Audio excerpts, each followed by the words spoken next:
tell you how deeply concerned the Secretary General and I and our colleagues are about the current situation in South Sudan. Our base in Akobo Jonglei State was attacked, and we have reports that lives are lost. We don't have the details of that yet. And of course, the Secretary and I both condemn this attack in the strongest terms. I welcome reports this morning that President Salva Kiir is willing to enter into talks and deplore the call by some from the Machar camp to topple the government. In fact, we have reports also about a willingness to go into dialogue from that side.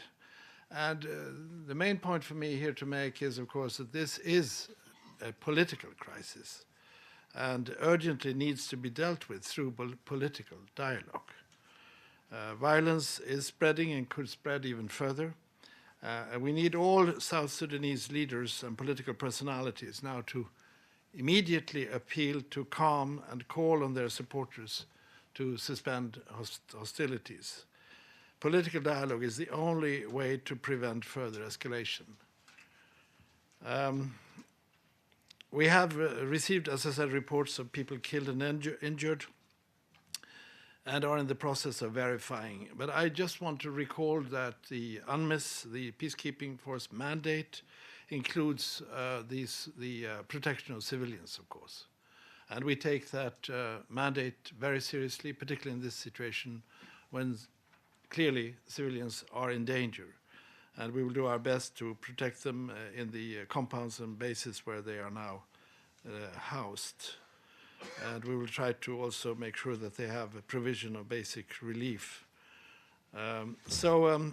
We are, as you understand, closely in contact with our Special Representative, Hilde Johnson, and remain also in constant contact with the government. President Kiir and the Secretary General talked yesterday, and we also reach out to others with influence on these issues to send very strong messages of dialogue and political reconciliation. If this gets out of control, we may enter a situation where what we are working with on the responsibility on the rights up front will be having another concrete example, and we hope we will not be seeing that. As you notice, we have worked through last months to bring in these elements of rights up front in the Central African Republic situation, where we hope to see that a period of stabilization, although it is a very fluid and fragile situation. But we hope very much that everybody will now do what they can to prevent the atrocities that already are occurring to become mass atrocities. That is what this project is all about. Let me give you a little background then. By the way, there is a 2.5-page summary of the program with the 6 points action plan, etc., that you will see, which